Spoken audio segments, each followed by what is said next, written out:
짱구들 안녕! 오늘은 이렇게 좀 진득하게 이야기도 나눌 겸 몇몇 짱구들이 되게 궁금해했던 바로 건축학과 데스크탑 추천. 내가 IT 유튜버도 아닌데 이렇게 인텔에서 제품 제공도 받고 협업도 할 수 있는 기회가 와서 얼른 짱구들한테 알려주려고 내가 이렇게 달려왔다 이 말이야. 궁디기가 근질근질했다 이 말이야. 건축 짱구들 솔직히 말해봐. 이 컴퓨터 사양은 들어도 뭐가 정답인지 모르겠지 않아? 솔직히 열심히 공부해도 늘 뭐가 자꾸 새로 나오니까 너무 혼란스러웠거든. 작업용 컴퓨터 검색하면 맨날 뭐 벤치마크 나오고 점수 나오고 이런 거 모르겠지. 나도 몰라. 내 주변 친구들도 그런 건 잘 모르더라고. 실제 설계 작업을 할 때 어떤 게 불편하고 어떤 게 필요한지 이런 거에 대해서 얘기하는 영상이 많이 없는 것 같아서 짱구들이 좀 혼란스러워하는 것 같길래 오늘 내가 좀 알려주려고 온 거거든. 내가 지금 쓰고 있는 컴퓨터 사양이 i5 13600K거든. 13세대인데 작년 말부터 이 i 시리즈가 인텔 코어 울트라 시리즈로 바뀌었어. 그래서 오늘 내가 소개할 것도 이 울트라 7 프로세서 265K야. 요즘 가성비와 성능을 둘 다 잡은 이 CPU를 소개해주고 가장 스트레스 없는 건축학과 생활 할 수 있는 방법 알려줄게. 이번 인텔에서 제공받은 건축학과 설계 작업용 데스크탑 사양은 CPU 인텔 코어 울트라 7 프로세서 265K. 메인보드는 에즈락 Z890 와이파이 모델. 메모리는 DDR5 6400 16기가 2개 해서 32기가. 그래픽카드는 인텔 아크 B580. SSD는 하이닉스 P41 M.2 1TB. 쿨러는 다크플래시 3열 순행. 파워는 다크플래시 1050W 80플러스 골드. 케이스는 다크플래시 DY470. 이전에 추천했던 PC랑 좀 크게 달라진 점은 이 CPU가 울트라 시즌2로 넘어오면서 소켓이 바뀌었는데 그러면서 이제 메인보드가 바뀌었고 내가 제공받은 메인보드는 에즈락의 Z890 와이파이 모델. 근데 Z보드가 좀 금액적으로 부담이 되면 뭐 B860 보드 알잖아. 유명한 B보드 뭐 에이서스, MSI 이런 거 등을 해도 충분히 괜찮다. 그리고 한 가지 꼭 추천하는 거, 이거는 진짜 꼭 추천하는 건데 메인보드는 와이파이 모델이 탑재된 걸로 해라. 난 전에는 좀 금액을 최대한 좀 아끼려고 와이파이 모델이 없는 걸로 했거든. 근데 이게 하나 있고 없고가 되게 커. 왜냐하냐? 학교 설계실에서는 무조건 와이파이를 써야 되거든. 오래 장시간 사용하다 보니까 와이파이를 쓰는 상황이 꼭 오는데 근데 이게 USB를 하나 연결하고 말고 뭐 다 하나 꽂고 이게 되게 귀찮더라고. 나는 메인보드는 와이파이 모델이 있는 걸로 하는 게 괜찮은 것 같아. 경험해보니까. 그리고 봐봐. 내가 이걸 보고 너무너무 설렜던 게 바로 이거 뭐야? 쿨러 멋있지? 이게 바로 3열 수냉 쿨러다 이 말이야. 내가 이 수냉 쿨러를 한번 정말 써보고 싶었거든. 이게 전력 소모랑 같이 발열도 함께 잡았기 때문에 대장급 공랭 쿨러도 설치 가능하고 이렇게 수냉 쿨러도 설치 가능하다 이 말씀이야. 다음으로는 SSD. SSD가 진짜 중요해. 여기 블레이징 M.2. SSD 같은 경우는 건축학과 생활을 하다 보면 얼마나 중요한 존재인지 깨닫게 될 거야. 내가 워킹 파일 같은 거 있지. 뭐 포토샵이라던가 일러스트라던가 스케치업이라던가 이렇게 워킹한 파일을 그대로 저장해놔야지 내가 나중에 포트폴리오 작업을 할 때 다시 꺼내 쓸 수 있기 때문에 이 파일들을 삭제할 수가 없어. 그래서 그대로 용량이 가득 차게 되는데 SSD는 1TB도 나는 요즘 좀 허덕이고 있어. SSD는 무조건 최소한 1TB다. 그리고 직접 써보니까 용량은 크면 클수록 좋아. SSD는 파워 서플라이는 800W 이상 80 플러스 골드급 이상으로 여기는 다크플래시 언모스트 1050W 정도로 넉넉하게 잡았네. 그리고 내가 SSD보다 더 중요하게 얘기해주고 싶은 게 있어. 바로 메모리야.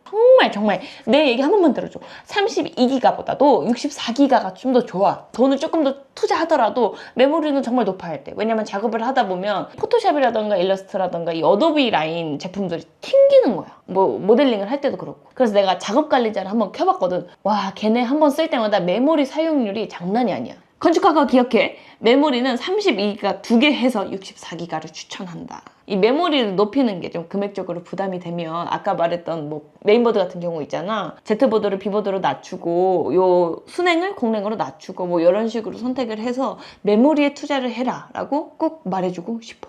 그리고 컴퓨터에 관심 없는 친구들은 잘 모르는 인텔 그래픽카드 아크 B580. 이 그래픽카드는 인텔에서 나온 그래픽카드인데 여러 가지 작업에 특화되어 있기 때문에 건축학과 친구들이 고려해보는 것도 좋을 것 같아. 여러 번의 안정화 패치로 지금은 작업용으로 또 게임용으로 RTX 4060 Ti랑 비슷한 성능으로 좋다는 평이야.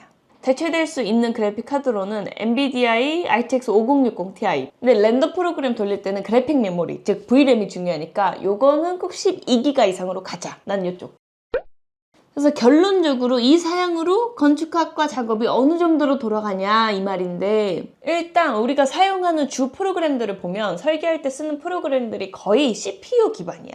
캐드도 CPU 기반이고 어도비, 포토샵이나 일러스트, 인디자인 이런 쪽을 되게 많이 쓰거든, 우리 건축학과 학생들은. 얘네는 CPU 기반이기 때문에 인텔 이 CPU에는 최적화되어 있다 이 말이야. 꼭 건축학과뿐만이 아니더라도 어도비 계열 많이 쓰는 뭐 디자인 학과라던가 이런 친구들 있잖아. 나는 추천해. 그리고 이게 되게 명심해야 될 게 있는데, 건축학과 들어오는 새내기들도 좀 명심해야 될 게, 우리가 컴퓨터를 정상적으로 쓴다고 생각하면 안 돼. 우리는 컴퓨터를 잘 안 끄거든? 못 끄는 거지. 왜냐면 밤샘 작업도 많이 하고 렌더링을 돌려야 되니까 컴퓨터를 켜놓고 밥을 먹고 오거나 볼일을 보고 오는 경우가 좀 있거든. 렌더링이 오래 걸리는 경우도 좀 있어. 그 말은 즉슨 컴퓨터를 안 끄면 어떤 참사가 일어나냐, 발열 때문에 컴퓨터가 터지는 경우가 있어. 그러니까 이게 PC가 터진다는 게 막 포파이처럼 뻥 한다는 게 아니라 이 파워가 정말 그냥 뚝 나가버린다고. 그러니까 작동을 안 한다고. 먹통이 되는 거야. 그래서 성능도 중요하지만 안정성이 더 중요하다 이 말이야. 내가 너무 흥분해서 앞으로 갔네. 어쨌든 그만큼 중요한 게 안정성이다. 근데 이 인텔 코어 울트라 7 265K는 전 세대 대비 44% 전력 절감이 된대. 그래서 안정성이 더 업그레이드 되었다 이 말씀이지. 내가 이 PC가 터져가지고 컴퓨터 들고 용산 가는 동료들을 꽤 많이 봤어. 특히 마감 전날에 터지면 안 돼. 그거는 정말 그냥 자퇴해야 되는 거야. 그래서 내가 이 울트라 7 프로세서 265K가 탑재된 데스크탑을 써본 결과 내가 전에 쓰던 데스크탑보다 확실히 빠르더라고. 내가 실제로 설계 작업할 때 쓰는 프로그램들을 몇 개 돌려보니까 확실히 뭔가 돌아가는 것도 빠르고, 렌더링 돌릴 때 내가 일부러 좀 이렇게 부하를 줘봤거든. 렌더링 속도도 확실히 빨랐어. 스케치업이 모션이 너무 부드러워. 내가 놀란 게 키자마자 이게 내가 장면 저장도 되게 많이 해놨고 그림자도 켜놨고 재질도 다 입혀놓은 상태이기 때문에, 그리고 세부 모델링이 다 들어가 있어서 이게 엄청 조밀조밀하거든. 근데 렉 걸리는 것도 없고 켜지는 것도 되게 빨리 켜지고, 이게 내가 쓰는 에스케이프 프로그램이 원래 좀 가장 쓰기 쉽고 무리 가지 않는 프로그램이라고 해도 좀 버벅거리는 경우가 많은데, 이거는 되게 확실히 체감이 확 돼. 확실히 이게 전 세대보다 한 단계 업그레이드 된 거다 보니까 이 성능이라던가 쓰면서 느껴지는 체감되는 그런 것들이 다르다. 놀라는 거는 이게 부드러움, 그리고 렉이 없다는 거예요. 딜레이가 없다는 거. 이게 모델링 하다 보면 제일 스트레스 받는 부분인데, 세월아 내월아 기다릴 필요도 없이 바로 이렇게 실시간 업데이트도 잘 되고 이 모션도 부드러우니까 너무 편하다 이거는. 내가 보통 렌더링 프로그램 쓰고 닫고 그 다음에 포토샵 키고 쓰고 닫고 하면 좋겠지만, 건축학과 친구들은 알 거야. 그게 한 번에 안 되거든. 한 번에 다 그냥 창을 다 이렇게 켜놓고 쓸 수밖에 없어, 작업을 하다 보면. 모델링 켜놓고 렌더링 돌린 다음에 렌더링 나온 거 바로 이제 포토샵에 넣어놓고 이렇게 다중 작업을 몇 개 해봤거든. 근데 확실히 부하를 그렇게 줬는데도 발열이 좀 없었고, 그리고 이렇게 강제 종료되는 경우가 있어. 근데 그런 것도 전혀 없었어. 지금으로서는 내가 설계 작업하는데 가장 최적화된 모델이 아닌가 싶어. 뭐 내가 이렇게 실사용도 해보고 오늘 이렇게 좀 다시 리뷰도 해보다 보니까 인텔 코어 울트라 7 265K 탑재된 이 데스크탑 나쁘지 않은 것 같아. 나는 좀 직접 써보고 짱구들한테 추천하는 거니까, 건축학과 짱구들한테 특히나. 내가 이 컴퓨터 공부를 좀 해보다 보니까 맛이 들려가지고 좀 재밌더라고. 다음에도 또 업데이트되는 새로운 내용이나 좀 신박한 걸 찾으면 짱구들한테 알려주러 올게. 알겠지? 건축학과 짱구도 아니어도 컴퓨터 덕후들 몇 명씩 있을 거야. 그치? 내가 다음에 또 올게. 는 내가 가기 전에 하나 더 얘기해 줄 게 있지. 바로 인텔 게이머데이. 이 인텔 게이머데이가 뭐냐 하냐? 매년 전 세계 게이머, 작업자 등을 대상으로 인텔 CPU가 탑재된 PC를 특별한 혜택으로 만나볼 수 있는 이벤트인데, 올해는 8월 9일부터 9월 7일까지야. 아마 이 영상이 올라가고 난 후에 며칠 안 남아있을 건데, 우리 건축학과 친구들도 끝나기 전에 인텔 게이머데이 행사 사이트 링크 해줄 테니까 한번 가봐. 게이머데이에 올라와 있는 제품 중에서 건축학과 작업용 PC 추천, 그리고 인텔 게이머데이에서 추천해줄 수 있는 제품도 같이 링크를 해둘 테니까 작업용 PC에 고민 중인 짱구들은 꼭 한번 참고할 수 있도록 해봐.